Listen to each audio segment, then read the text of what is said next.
Nuclear missile ready.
Nuclear missile ready.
Nuclear missile ready.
Nuclear missile ready.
Nuclear missile.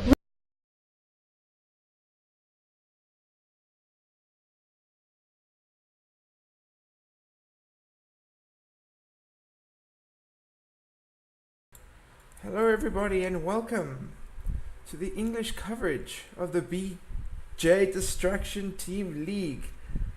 I will be your host and caster for today / tonight, wherever you are, and I'm joined by the wonderful Potato Pleb. How are you doing, good sir? I'm doing good, Phoenix Tears. I'm so excited for the series as well. So the sexy Gisado versus Team 1N. I'm very excited. Two awesome teams. Yeah. Uh, I mean, this has been going on for quite a long time. We're already into the playoffs. As Potato Player said, we are going to be seeing two amazing teams. Sexy Guy is comprised of Trap, SOS, Ragnarok, Patience, and Alive. A very strong team, and Team 1N is Zest, Rogue, Kira, Hurricane, and Bomber. Also an incredibly strong team. Both it's very hard to call which way this could go. But Yeah, I think. Yeah, yeah, what were you gonna say? I agree. It's really neck and neck. Both have really strong lineup, and I really think that we're in for a treat, Phoenix. Yeah. We're truly in for a treat. Yeah, I agree. Sorry, there's a little bit of issues, guys. We were supposed to get a live feed, but we haven't got it yet. So I'm going to try and just use the Korean stream that is going on right now. You'll see it loading on your screen as we speak. Once we get that, we can actually start getting into the games because it has actually started. Just have to fix this. Excuse me, guys. It won't be long.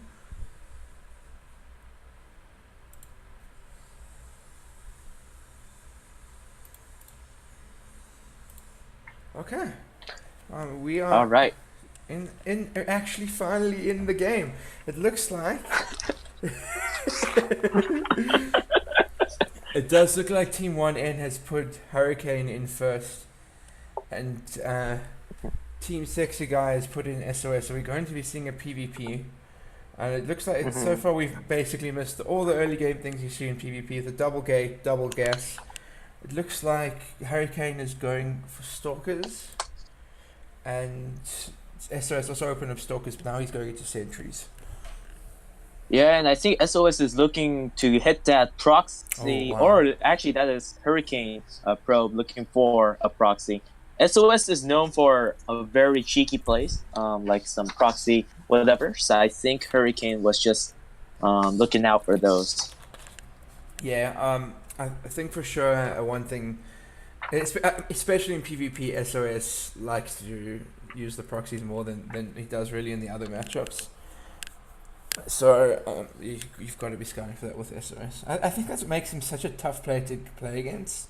It's because he does so many different things, and you have to be on top of scouting like 100% of the time. Because if you miss like 30 seconds of what he's doing in his base, all of a sudden he's got a crazy amount of blink stalkers ready to come in with a couple immortals, and you're dead. Or if you don't even scout that he's gone double Stargate, and the Phoenixes just show up and just wreck a mineral line. So you always have to be on top of your scouting with SOS. Yeah, and another thing is Hurricane actually did not scout the Robo Bay that is currently being built by SOS, meaning that Hurricane might be wondering if there's a proxy somewhere on the map, and I think that's going to make Hurricane a little bit nervous, and a hallucinated Oracle comes in and gets destroyed. Does scout everything that Hurricane had in terms of his army supply, and the fact that he scouted those 4 depths is really important because he knows SOS knows those are going to be coming across the map at very, very soon. And that's exactly what Hurricane is doing now. So the SOS can probably go out to meet them before they even get into a line and start wailing away at them. Stalkers are going to come out to meet them. The depths are going to shade in. I think Hurricane's not going to let that finish. Oh, there's actually not that much here. I think he does let this finish. A couple probes already gone down. He's now trying to focus the sentries. Now he switches back to the probes. 4 probes have gone down, and he gets them out with the War Prism. Only 1 died there. That's a really good trait for Hurricane. Yeah, and from the proxy location, 2 Adepts were warped in. The question is how much damage can they do? And Hurricane's Adepts shade in once again. And but the SOS is ready there with sentries and stalkers. But a nice pickup from Hurricane and is moving to the main base. Oh, And with that, oh yeah, go ahead. I was gonna say he's moving across the map, so I've seen this quite a lot where you just get the adepts and just macro up and home, but Hurricane is just gonna try and end the game. I think. Oh, it looks like he's coming home. Very indecisive, I think. But these adepts are doing so much damage, definitely more than Hurricane could ever have imagined. Yeah, really well played by Hurricane so far. Yeah. And I think you might just have enough here. If you can get this Immortal across the map, with this War Prism, you may be able to overwhelm SOS. SOS just needs to churn out as many Immortals as possible and see if he can hold this. He does have a lot of sentries, and Hurricane can't exactly push her because his entire army's not here yet. He's going to try and go in, gets a couple good force fields, but the shield batteries are keeping these Stalkers alive. SOS is trying to warp in some more units. Hurricane can do the same, but his Immortal still hasn't joined the fight, and SOS has. I think Hurricane needs to pull back just for a second, just to get his Immortal, but he's just going to keep going. He's microing back with the War Prism. That's one thing Hurricane has and SOS does not. These force fields are pretty good for both players. The Immortal on the top side is going to try and wail away at SOS the Stalkers. SOS just needs to hold. If he holds this, he's going to be in a fantastic position. Good force field is going to trap in the 2 Stalkers. That's really good for Hurricane. 2 Stalkers go down. And now he's in range of these shield batteries and the Nexus. Another huge force field. I think Hurricane is doing it. The Immortal is now very, very exposed. It does micro its way back to the high ground. Probes are being pulled. That's never a good sign. All SOS does need to do is hold though and not take ridiculously bad damage. The War Prism's about to go down. Oh, that's a really good snipe. SOS might have done this, but there's 2 Immortals from SOS. I think he has just held this, and there's probes going down in Hurricane's main base, and it's going to be forced to recall. I think Hurricane did do enough damage to warrant staying in the game, but that was a very good hold from SOS. Yeah, I agree. It was just like watching the game from SOS versus Impact. Although that was PBZ, we also saw a very great defense coming from SOS with Immortals and Sentries. So I think SOS is really comfortable with this unit comp. Yeah. And now he is poking once again with Adepts, killing more probes on the other side of the map. Yeah, this is so important in such a low econ game in a mirror matchup, especially something like PvP. Any probes he gets now is such a huge win. And he catches, now SOS catches these adepts for free out on the map. These Immortals are going to be able to get them down. I think only maybe one is going to get away now. SOS might be the one who's going to try and get aggressive. There is a War Prism out for him as well. He's got way more Immortals than Hurricane. Hurricane is going to have a very tough hold if SOS decides to go across the map. Looks like he's not going to try. It looks like he's just going to go for an Immortal drop. That's still very scary for Hurricane. But I think if SOS realized how little Immortals Hurricane had, he would just get his army together and go across the map. Yeah, but here's the thing. He cannot also afford to lose probes here. So I think he has a little dilemma here. But an Immortal drop going in, and I think it's going to do a lot. It has to do a lot. The Immortal goes down. Oh, that's really good. And, oh, wow. Really nice pickup. And the GG is called. Wow. That was pretty good. Yeah. I really thought you might think like that's an early GG, but the problem is when you're already so far down the Immortal count and you lose another Immortal, that is a very rough position to come back from. Very, very rough. I don't mind that GG at all. Yeah, it was not an awkward timing at all. Yeah.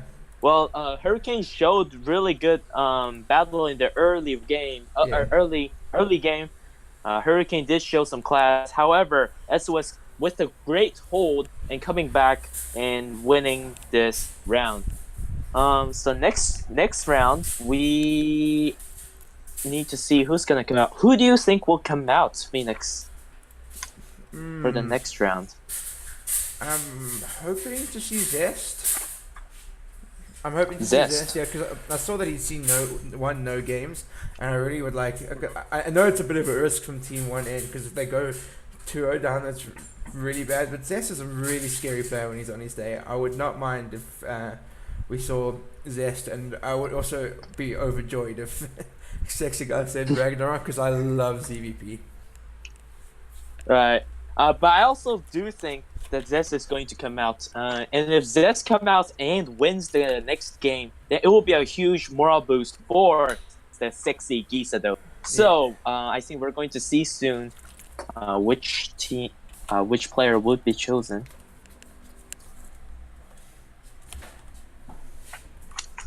Yeah. Also, don't get me wrong. If Kira and Alive come out, I'll also be really happy because it's a TVT and TVT is fun to cast. Ah, right. Alive is also in the sexy Gido and took, and actually, Alive did pretty well, winning a match against Dream, when it was sexy Gisado in the playoffs.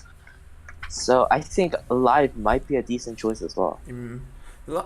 When these two played in the group stage, they team one in. Oh, okay. We'll get our answer pretty soon. It's going to be Bomber coming out. Interesting. Oh, It's going to be Bomber for. It's going to be Bomber for team one in, and then it's going to be Patience.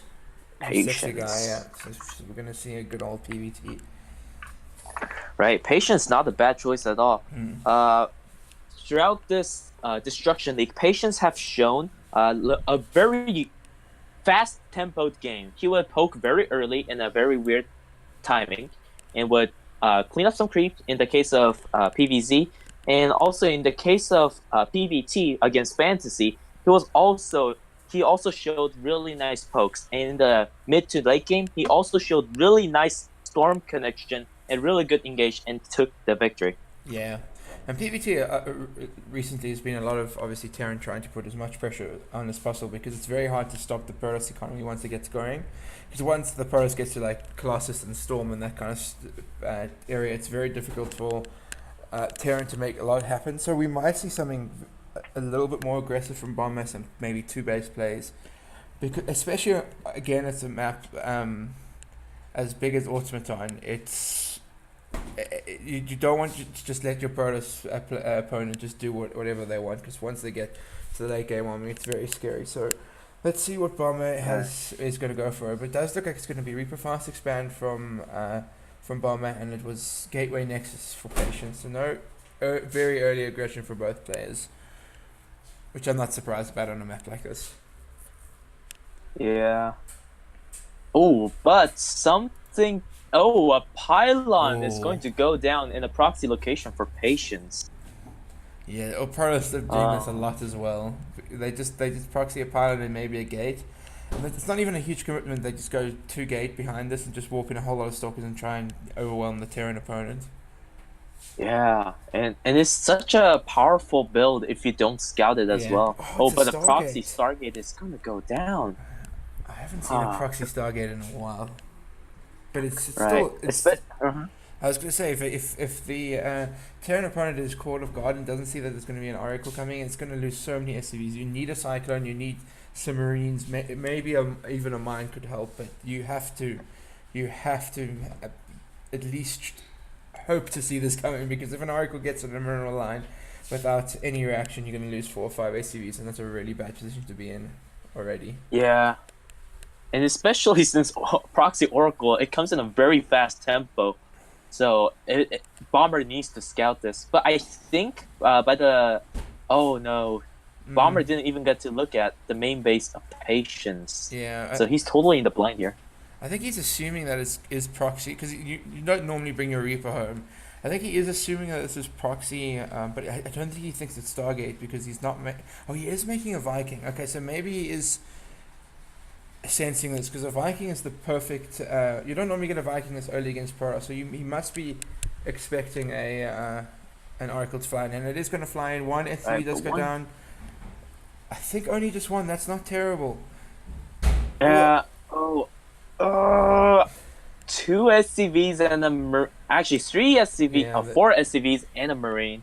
Yeah, and a huge SCV pool. That's about exactly what you really would want this early in the game with the proxy Oracle. I think obviously Patience would have loved to do 4 or 5 SCVs, but I think he's done enough to be happy with the choice of going for a proxy Stargate. Yeah, but the question would now be, how much damage is this Adepts going to do? Oh, and the Shade comes in to the natural, bypassing all those Widow Mines. And the problem is these are just... I don't think he has any units bomb. He only has Winter Mines, and he's got to hope that he's got a connection. That's a really good connection, though. With good micro, the devs can even bait out the mine shot. So two SCVs has gone down. I believe the Viking did go down as well. So the Oracle could even come in and do more damage. He's going to bait out the last Winter Mine shot, and now these Oracles can just focus down the mines. I think this is starting to get way too bad for Bomber. He's taking so much damage. He's on a very low army supply. He's on very low worker count. And Patience is just getting a forge back at home. He's getting a third nexus. He's getting more gateways. He's getting everything he needs to go into the mid game. And Bomber's really just very much behind in that regard. Yeah, and I really don't see what Bomber can do to do some counter damage. He only has Widow Mines and 2 Vikings at this moment. However, Bomber is preparing a STEM upgrade. He is currently building a tech lab on his bear. He's trying to get his infrastructure back up in this very low economy for him. However, I just don't think there's enough here. I think he's just staying the game for the respect of his teammates. Yeah. This is very rough. It's not looking good. And the one thing is, he's got a lot of Widow Mines, but he can't really get them across the map with a medevac or just walking them across, because there's so many Phoenixes out for Patience, and they're just going to cut down any medevacs. I really haven't seen the style in a long time, the very heavy Widow Mine style, and I think this is exactly why you can really play around them, especially with them being revealed once they go off. There's no mine upgrade. There's no drilling claws on these mines yet, so they are revealed once they've that's a really nice sword. They are revealed once they go off, so they're very vulnerable as well, very low HP, so it is a style I haven't seen in a while. I think this is why, and this is another middle line that's going to be a little exposed. A couple more ACVs should go down. Phoenix could even start putting them up. 3 goes down, not bad at all. This is really good damage for Patience, but Bomber could have lost 4 to 5, even 10 there if he didn't react the way he did. Yeah. He's just surviving. Man. He's just in survival mode at the moment, and I think. Yeah, he just holding on to his dear life. Yeah, but he does have a third CC. He is going to be able to have access to a lot of mules. He's not like, yes, he's very far behind the SCV count, but he's not like 30 behind. He is still in range, kind of in range. So he does have, because he has access to mules, he can stay kind of with Patience. But Patience has just been doing whatever he wants across the map. He's getting blink, he's getting +1, he's going to have a lot of gateways soon. And I think he's going to be able, because Bomber really did have to take a little bit of hit to his production just to get his SCV count back up and his third CC. I think this, if Patience was to go for a big gateway attack, I think Bomber wouldn't have enough. Yeah. Oh, there's still a lot of and a nice counter Widow Mine. Oh my god. Oh my goodness. So oh my goodness. So many Just stop mines. Oh my goodness. There was, I think, 4 Widow Mines there, and there's still 4 SCVs that have gone down. Exactly. Only and Patience only traded 2 Phoenix for that, so not bad at all. Yeah. And the huge gateway army moving across the map, and I just don't think Bomber has enough here. Yeah, I mean, Phoenix. Yeah, he is going to be able to get combat shield quite soon and +1, but Patience does have a much bigger army, and charge. He's going to have charge lots pretty soon. This is a whole lot of stalkers. I don't even think the charge is going to matter. As long as these Widow Mines don't get ridiculously good hits, and these target units are going to come in, try and get some friendly fire, the stalker's going to blink in. All the Widow Mines are of cooldown. There is a couple Marauders, though. I think Patience does have enough here, but Bomber does have Marauders. That's exactly what he needs against us. He's got a huge SCV pool. His entire army goes down. Patience takes game number 2 and gives Team Sexy Guy a 2-0 lead. Yeah, really well done by Patience with the early proxy Oracle attack. And this is what I was talking about Patience. Patience always goes in a timing where it's earlier than the usual timing. And with that, he can catch the opposition off guard. And that's what he just did this game. And then he was able to absolutely crush that game. Yeah, and I think it was a huge build order win as well for Patience. Because of the way Bomber opened, Widow Mines are very good against like Oracle openings, but because he was going like this mass style and using them as the only unit he had, bomber. Those oracles first came in, had to reposition the water mines, and then those 3 or 4 depths came in and started another 5 or 6 SCVs. And that's the problem with the water mine opener. They're just not reliable damage. You just have to really get. They're almost like disruptors. They have to get huge hits to pay off, and they just didn't. And the game just got out of hand for Bomber from there. Yeah, and especially with the friendly fire, Mm. the really nice game sense from Patience to actually pull that off as well. Yeah. Just didn't work out for Bomber, and he actually bombed himself instead of Yeah. his opposition. I did love the use of the Stargate units because they weren't going to be the big damage dealers because obviously there was some Marauders, some Marines. So yes, they can contribute to the fight, but if they can contribute to the fight by getting those one-on-one shots out and by causing a bit of friendly fire, those Stalkers, there was nothing to rival those Stalkers. Oh, I think we're seeing it the next game. On the right side, we actually have Rogue. Oh, nice. On the left side, playing for Storm Gaming, it is Ragnarok in a ZVZ. Actually, I think we might see a Nidus coming in for Ragnarok. Ragnarok actually used Nidus Worm in almost all of his game, except for the game against Innovation, where he was proxy rat. He always used Nidus Worm. So I think we might expect a Nidus Worm coming in from Ragnarok. Yeah. And it's something, especially on this kind of map, you can do in ZVZ because it is a little bit bigger. Because ZVZ is one of those matchups that you obviously can do it, but you have to take a lot of precautions because if your opponent link floods you, you're basically dead. So you have to get a wall on the low ground, you have to get a couple queens to help with that low ground wall off, and you have to try and wall off as many overlords as possible because if your opponent scouts it, it's obviously going to be a lot weaker, but the main thing is just making sure those links don't get in from your opponent and making sure your timings are good, you get your Roach Warren out in time, and you get your Nihilus out in time, and especially with the way how quick it unloads and how quick it how cheap the Nihilus is as well. You can really start to pull your opponent apart at that kind of thing, especially on a map with like Year Zero with this quite a big main base.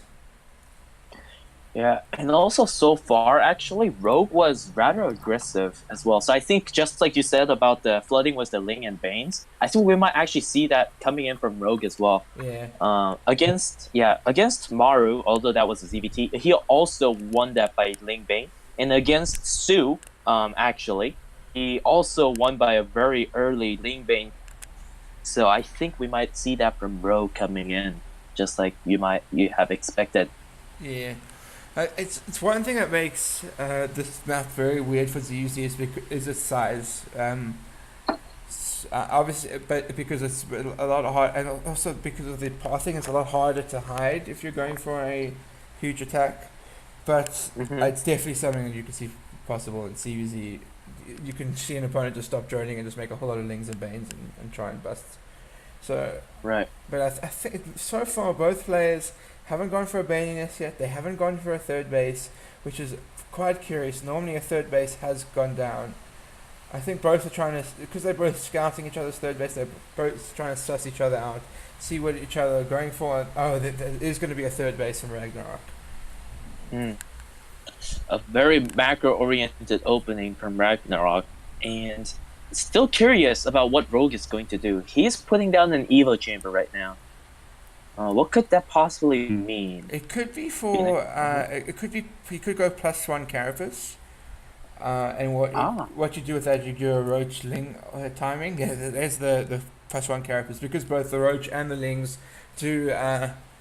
Oh, he's switched to melee. Interesting. So wow. Yeah. So it still could be Roach Ling, and just you make a lot more Lings than Roaches. But this also could be a indicative of a style that Reyno made quite popular, especially when you play against Cyril. You play like this really heavy Ling Bane, and then you go into Mutas. But I think this, with the Roach Warren timing, this probably is going to be a Roach Ling timing from Rogue. Yeah, and from the other side, Ragnarok is actually building a baiting list with bunch of Zerglings. I think Ragnarok is looking to do some damage Yeah. before those roaches come in. This is interesting because both players are going to try and be aggressive here, but I think Rogue has an advantage because his +1 is going to be finished about 30 seconds probably before Ragnarok's, and that in ZVZ, especially with Ling battles, that's a huge deal. The Lings are going to come in. There's no banings for both players. With the good Queen support, Ragnarok should have enough to deal with this. But if Rogue trades well enough and waits for the +1, I think he may be able to overwhelm. This is a nice Ling run by. He's going to get this Queen from Ragnarok. And Rogue is going to pull back for now. I think he has to. He can't keep fighting there. But he could really catch Ragnarok off guard with this +1 timing. A lot of banings being made. Rogue's baning nest is not done yet though, so Rogue's got to be extremely careful here. Any one baning hit can end the game. Well, these banings are very close to finishing. Rogue does pull back. Rogue just needs to buy time for his +1 and some and to get banings out, and I think he may be able to hold this. And Ragnarok had, the baning's coming too close. Oof. Good micro so far. Banelings are going to be able to bust open the wall, but +1 is finished. Banelings are done. These queens are going to help a lot with these Lings. I think Rogue's going to be able to hold this. Yeah, a lot of the Lings. I think Ragnarok got a tiny bit overzealous there. Especially with the +1 finishing when it did, those queens helped a lot with that Ling count. And now Ragnarok does need to be very careful. It could be susceptible to counterattack, but there's another couple banings going to come in, but these banings of Rogue is down as well. All the banings that were morphing in are down though, so Ragnarok might have a little bit of a window here because his +1 is finished now, but Rogue does have a couple banings that are finished. He's going to try and go into the main base. I'd actually really like that. Move this down from Ragnarok, especially with the +1. He's going to shred these drones. 2 drones go down, but Rogue is counter-attacking and Ragnarok is not really holding it home. So it looks like we have a weird base trade here in ZUZ. GG's called. That's a 3-0. Oh my goodness. Ragnarok beating Rogue. Just like how Rogue beat Sue on the same exact map. And on the same exact side. Yeah. Now, saying like I was 100% predicting roaches, but they were both fake roach lines. I really love that. And your call was not spot on. It was just a huge Ling Bane wall. Alright. Rogue. So that is 3-0. Man, really well played by Ragnarok. Mm-hmm. Yeah, that is now a 3-0 for Team Sexy Guy, but look, doesn't look like anyone's wrapping up yet, so it does look like we are going to get another game. I think it is best of 7. We're not 100% sure. Yes. But it does look like it. Yeah. And it seems like a strong candidate for Team 6C may actually be, let me look at the list here. Actually, Trap. Yeah. I think Trap is going to come out next. I think you have to put Trap in. I really do. Yeah, for the killing blow. Yeah. And for Team 1N, they have to put something. They have to really win the next game. So I think we're going to see Zest. Yeah. No questions going to be asked, I think. I think it has to be Zest. I think as good as Cure is, I think you have to put all your faith in Zest in this spot. Yeah.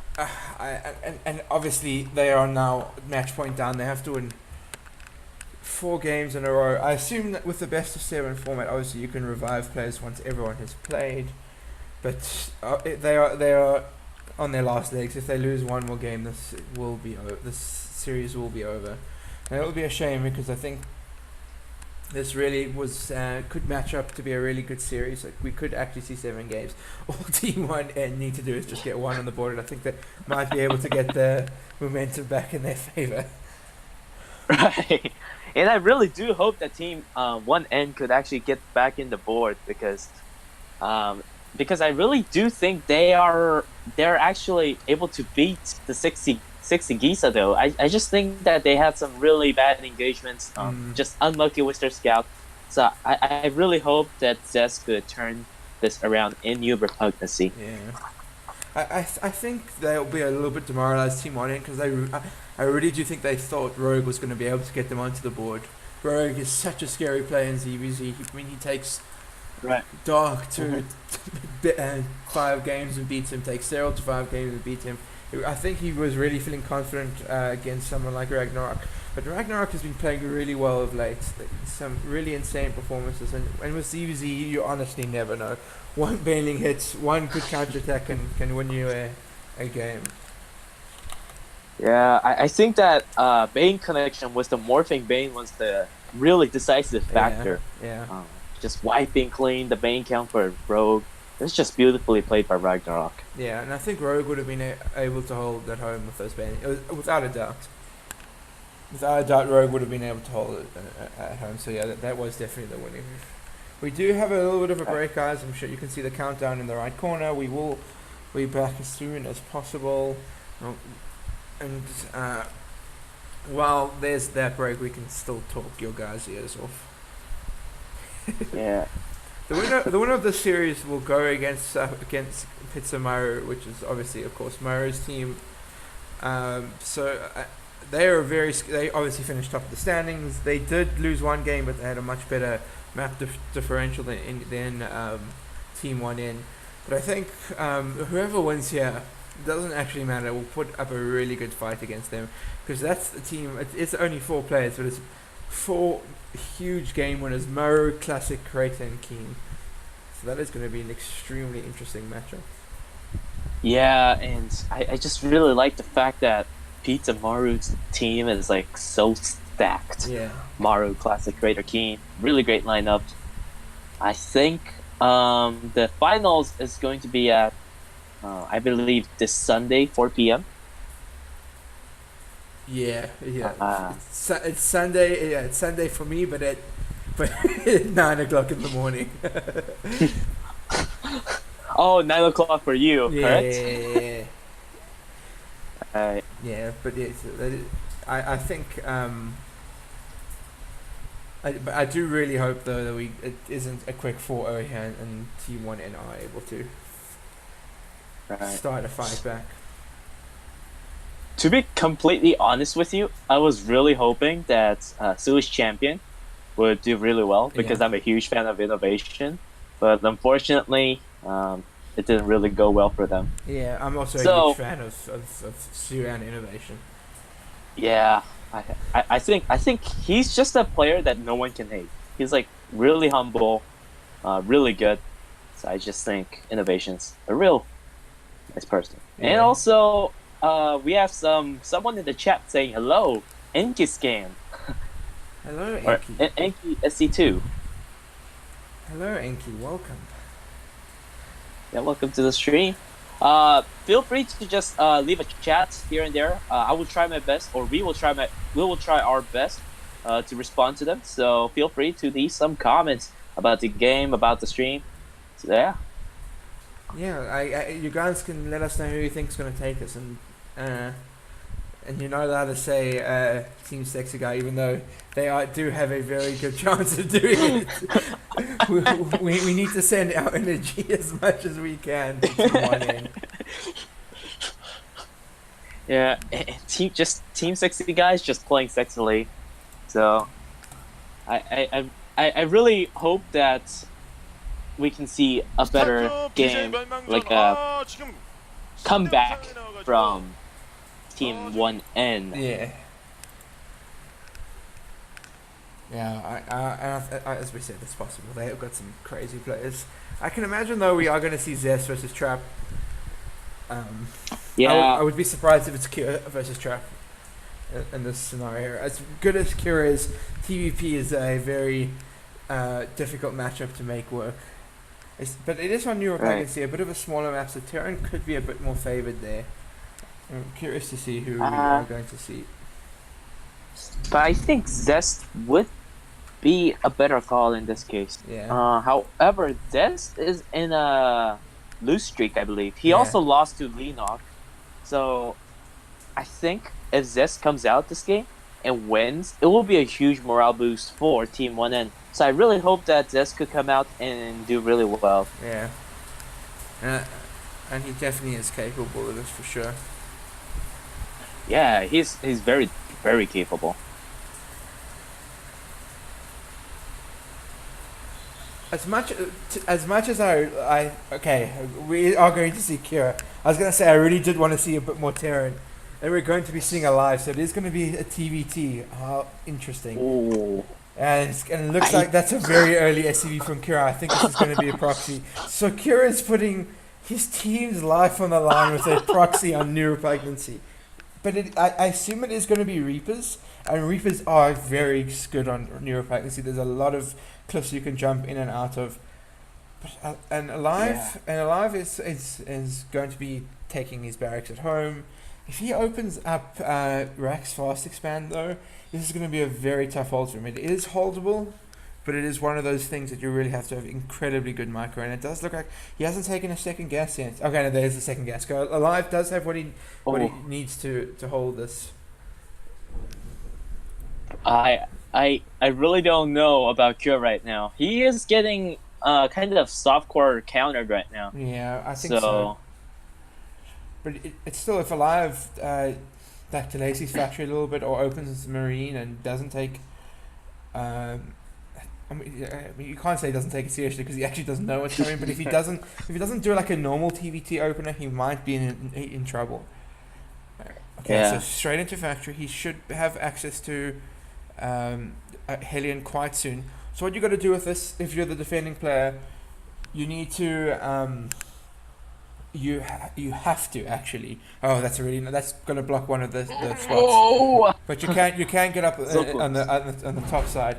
But one thing that's really what you need to do, you have to pull 3 or 4 SCVs. You need them to tank for the Reapers, and you need to buy as much time for a Hellion to come out. Because once the Hellions start coming out, you can really start getting what you need to hold this. But Alive still doesn't know what this is happening, and he's sending the Reaper out of the map. This is the one thing he must do. Okay, but he does scout the he scouts the SCV, but this Reaper is out of position. He needs to get back to the SCVs as quickly as possible. You need to pull SCVs. SCVs have pulled 4 SCVs. This is perfect. Hellion is on the way. Another Reaper is on the way, but 2 Reapers are being made at the time for Cure. Alive can lose a couple SCVs because of his buildings are at home, but he can't lose too many. Cure's even going to try and get a bunker up, but I don't think that will go up, as that SCV will be hero SCV if it does get up.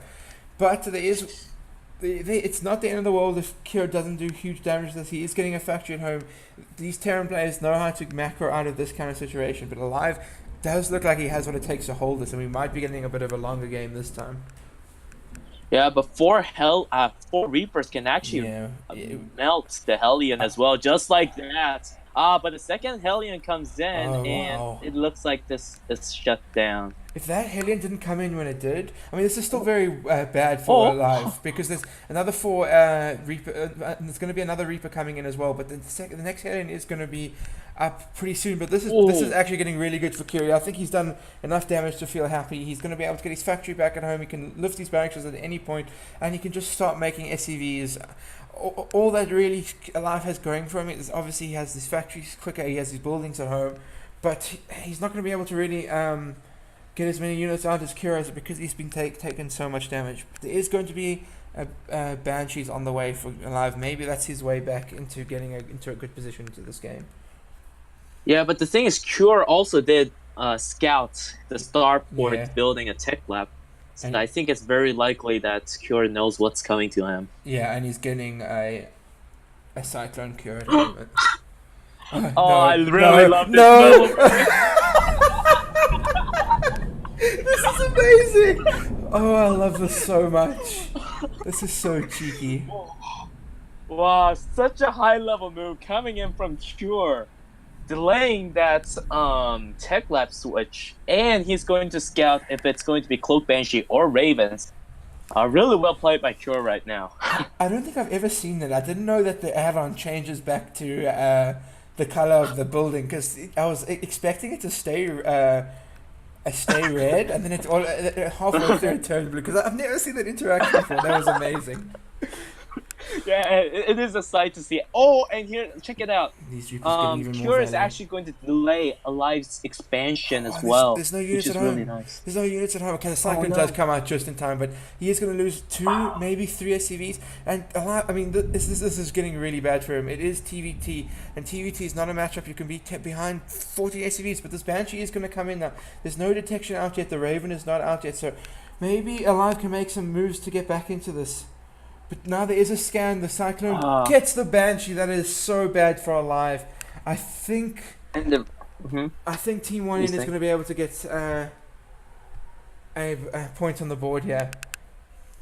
Yeah, and the Ravens out 2 Cyclone against 3 Hellions. That's a really easy win for Cure at this for that little skirmish. So I think Cure is in a really good position. Yeah. I think it is going to be Cure's game to lose. Yeah.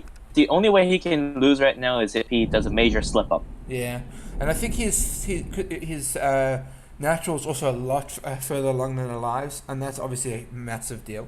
Banshee's going to come in, but there's detection with the Raven. This Banshee maybe gets 2 workers. Cure can lose that amount, especially with his base finishing up now. He's going to get his second orbital. He even has a 3rd CC on the way. That's how confident he feels, and I agree with him. I think the 3rd CC is a really good option here. It's hard to make something really special work in TVT. So because you're in such a good position, you can just take an even bigger economic lead. But Alive, he did start tank production before Cure did. He does have access to 2 tanks here, where I don't think Cure is going to have his. He will have his second tank, and I think this should actually be an easy hold for Cure, especially because that Raven has a lot of energy. You can put those tanks offline pretty quickly. But there isn't a lot to tank for those the tanks, so Cure does need to be very careful with how he does this. But there's also the defender's advantage, so I think and the first tank does go down. Go down. And all the units from Alive is going to go down. I'm expecting a GG pretty soon. That tank does come online now, but it's only 1 tank, and Alive has to do damage. And now this Banshee comes in from Cure. This is going to do the game-ending damage. So Alive has to make something happen with this, and I just don't see how he does it. He is railing units across the map, but there's nothing really to kill this. There's absolutely nothing actually to kill this Banshee. So it's going to kill the entire mineral line. This tank can only really wail away at this gas, and that's not nearly enough. I think Alive is going to be dead very soon. GG's called. Cure gets Team 1 in on the board. Very well played by Cure with that. And also, like, the Proxy Reaper was actually unexpected because it was Cure's last stand, so it was most likely that he was going to go for a very safe macro opener, but instead he gambled and he did a proxy, and then it really paid out for him. I think it was really well played by Cure. Yeah, he controlled the momentum from the first minute or so from the game, and he never let it slip. And then the fact that he kept those Reapers alive so long that they came in for a secondary attack, and that really put Alive, because Alive was already behind, but he was behind 6 workers, which is something maybe you can make work. But those Reapers came in and killed like 7 more workers, and when you lose that much in the TVT, it is very hard to make to come back from that. So now I assume we're going to be it definitely has to be Zest versus Trap.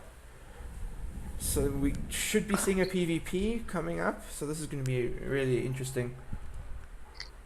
Right. But let's see. I also think that for Team 1N, actually no, they have to play.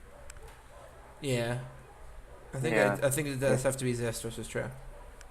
Yeah, because that's the last player. And for Team Gisado, I think we can expect Trap. Yeah, just like you said. I think it's going to be a great match. Zest versus Trap. And again, Team 1N have to win. Zest has to win to keep their hopes alive. So, I got to admire Cure, because his entire team was counting on him to win that, and he put it on the line with a very aggressive play. It is something that really works well. If you do it right, of course, as I said, you can control the momentum. But if that gets scouted early, before the SCVs can finish the 2 barracks and the proxy doesn't go up, I mean, Cure's just straight up dead. The series ends. Here we have loaded into King's Cove. No, this is King's Cove. What is it? No, it's Cyber Forest. Oh, it's Cyber Forest, of course, yes. We are going to be seeing Zest versus Trap, as we thought. Oh, This, it is going to be a great map. yeah, and this is one of those maps that are a bit smaller.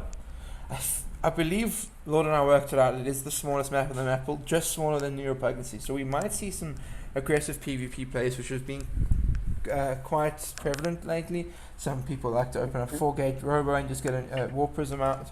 Or we might see some kind of proxy like we saw in the game between with Patience, but that was obviously a different matchup. But we could maybe see some maybe proxy Stargate again, or even maybe some weird like proxy DTs or something like that. Because Trap does have maps to play with. If he loses here, he knows his team still have a very good chance of winning it. He might go for a very aggressive play and try and end the series. Right.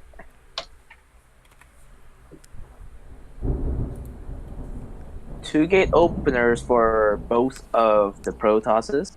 A very standard opening. And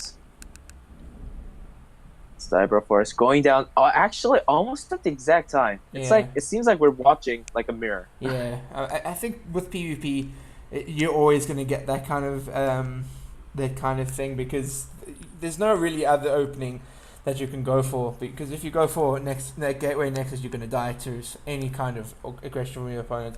And the only other time you'll see like a variant of it, I have seen Nexus First, which is something you can make work if you get a shield battery up in time, or obviously a cannon rush, which you don't see a lot of Korean protesters. The only one you'll probably see go for that is parting.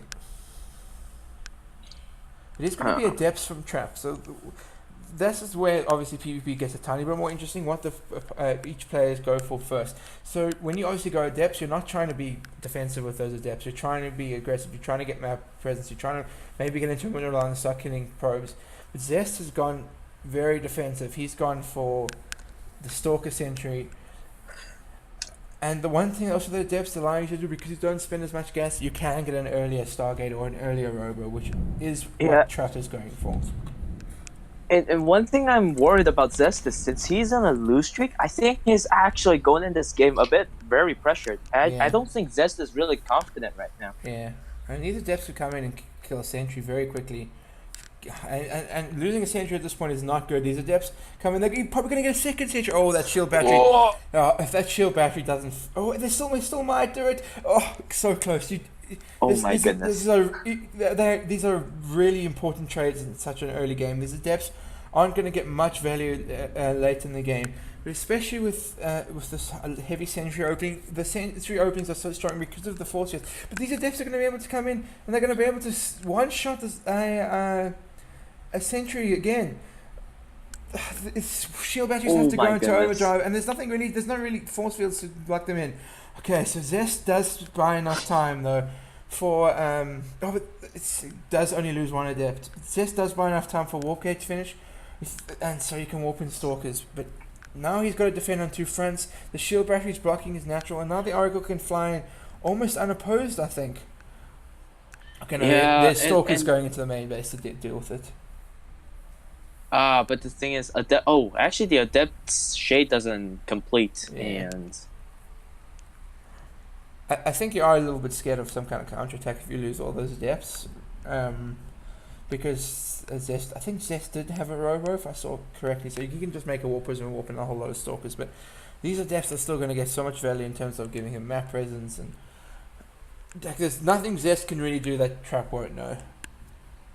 Alright. But Zest's Nexus was quicker, so it's giving him access to double pro production before Trap. But Trap is finished now, so he's going to be able to come back. Okay, he's going to let this finish, I think. Sentry's going to go down. Second Sentry's going to go down. These Oracles can't fight, but these Depths can just focus on workers, and I believe there's enough time bought for units to be made at home. This is exactly the moment move Trap needs to make, because his Nexus was so much later.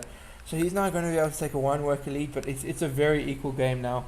But I think Zest might try to be aggressive. There's a Warp Prism on the production tab. But and I also do think that Zest has to be aggressive right now. He took a bit too much damage, and I actually think he missed the window to attack right now. Ah, did your stream just end? My stream just cut off.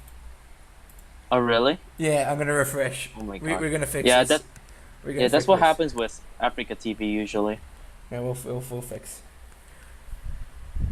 There was.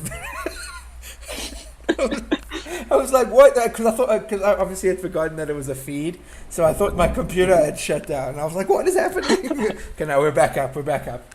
Oracles are still Alright. being annoying. They can obviously revelate this army, but obviously I'm a much bigger fan of Trap's position because he started Immortal production before, and I think Yeah. I agree. I think Zest did want to push out at some point, but with the revelation and the fact that he's going to see that Immortals are out, it's going to be very difficult to make a push anytime soon. So I think he's just going to take a third base at some point and try and just match Trap and Macro. Yeah, right now Zest really can't do much because Trap. I think if we were to give them like a ratio, I think Trap is ahead like 7-3 right now. Yeah, I agree, and it seems silly to say because these Oracles have done almost no damage in terms of like pro damage. They did. Oh, there's a War Prison Knight from Zest. Let's see what this gets. I'll finish up on it afterwards. I think they got one adept, but there is probably going to be units. Oh, another nice shade in. Two probes go down. This is nice damage from Zest. Zest is able to get these units out. Oh, he did lose one. He did lose the one adept. Yeah, and I don't think this is enough damage. I think Zest needs to do a little bit more consistent damage, but we do see that in terms of supply, it is very even, and Zest is actually really bouncing back really well at this moment. Yeah, and I don't think he's going to try and take a third base. That's a whole lot of gateways. I think he might try and push Trap. But to be fair, Trap hasn't taken the third base yet. I think Trap is kind of expecting this. He has a vision of both bases. He has a status ward by the third base at the top, and he keeps flying in with the Oracles. Okay, so Trap is going to take a third base. Okay, so now we are going to get a very interesting interaction. We're going to be seeing two base all in versus the Trap taking a third base. But you do have to remember, Trap did have. Oh, this is really nice. He's going to catch. Oh my god, this juggling! Yeah, it's really good. Oh, but these Oracles come in. Any damage now? No! Yeah, even though Zest is like doing an all in, and I put that in kind of inverted commas because if he does actually kill a third base and take a third base of himself, he's in an okay position. But now he has to replace these probes, which is a huge deal. And again, as I said earlier, Trap was making Immortals before Zest was. So I think Zest might be able... If Zest can catch Trap off guard, which it is possible if he doesn't get a nice revelate, then he might be able to catch off guard. But I think Trap might be able to have the units to hold this. He does see now that there's charge. This Oracle sees a whole lot of army. This is a pretty big army from Zest. I think Trap is sensing that this is going to be an attack. Because there's still no... Oh, Zest does take a third base now. Well, this is an interesting decision. I really think Zest... I felt like he was very much trapped in going for an attack and trying to end the game. But I think he feels he can do enough damage and kill this base and still be okay. Even though he is 8 workers behind. But it is all going to come down to this one specific engagement, and lots of things are being spawned in, and my stream is, of course, lagging. Go ahead. I think Trap may have enough to hold this, but he definitely has enough to hold this. But obviously, it comes down who takes a better engage, who has better sentry force fields, who has better Archon placement, and the Chandras are going to start attacking each other. I think Trap already started to take a really good fight there. So Oracle's going to come in and try and laser in, but the Archons of Zest are starting to get on top of the Archons of Trap. But I think Trap is beating them away. I think Trap might have enough. He's warping in charge us, but remember, Zest will have access to more gateways. These Archons are going down. The Immortals are still alive from Trap. I think he just needs to pull back for now and just get as many units as possible. And the shield battery recoup these units. Zest does need to kill this base, I think. If he doesn't, he's going to be very, very far behind. I think he realizes he's going to lose this fight, and he's going to try and go home, but he's stuck between a rock and a hard place. He really hasn't done enough damage. Trap is still in a great place. He is going to have to fight this, but there's how much immortal micro can he do? There's still 3 immortals from... Oh no, they did. One of the immortals were picked up from Trap, but there's a lot of Chancellors coming. Trap is a huge army supply. I think Trap may be able to seal this. I think he may be able to seal this. This is marking all the way back to his shield battery at the back, but I don't think it's going to matter. There's so much damage from this army from Trap. He can warp in charge us as well. Trap did it. I think this is enough. There just doesn't seem like Zest can hold this. He might have to even pull probes, and that's a really bad position if he does. The last Archon's probably going to go down. GG is Oh called, my god. and Team Sexy Guy Gisado does take the series. Very well good played plays by from Trap. Yeah. And Zest losing streak continues on, unfortunately. Yeah, He went 0-5 and his team made the semifinals. That's pretty insane. I really do feel bad for Zest though. But he did play decently that game, but he just got he just took too much damage from the Adept Yeah. and was controlled, like map controlled by the Oracle. So I think the early game was just not solid from Zest, and I think that's what caused him to lose in the mid game and the late game. Yeah, no, I totally agree. Those oracles, even though I don't think they killed one program, maybe they did. They got so much value in the way they kept Trap. Kept Zest at home. He could never really move out without Trap knowing, and they just gave him so much vision to what Zest was doing, and Zest just couldn't get away with adding 8 gateways and doing nothing. But I think that is the series. I'm not sure if the other games get played out. We will obviously find out now. Right. I mean, it could Let be a me hear situation. the Korean cast. Okay, cool. I'll. Oh, you can keep talking. Yeah, I'm gonna see if the Wikipedia page has been updated yet, because that might be a pretty good tell. Alright. Not updated yet, but Sexy Guy, Team Sexy Guy definitely have won this. They're going to the final. They've got the 4 maps they need. They're going to be going against Pitsamaro next week. It's going to be a very, very good showdown.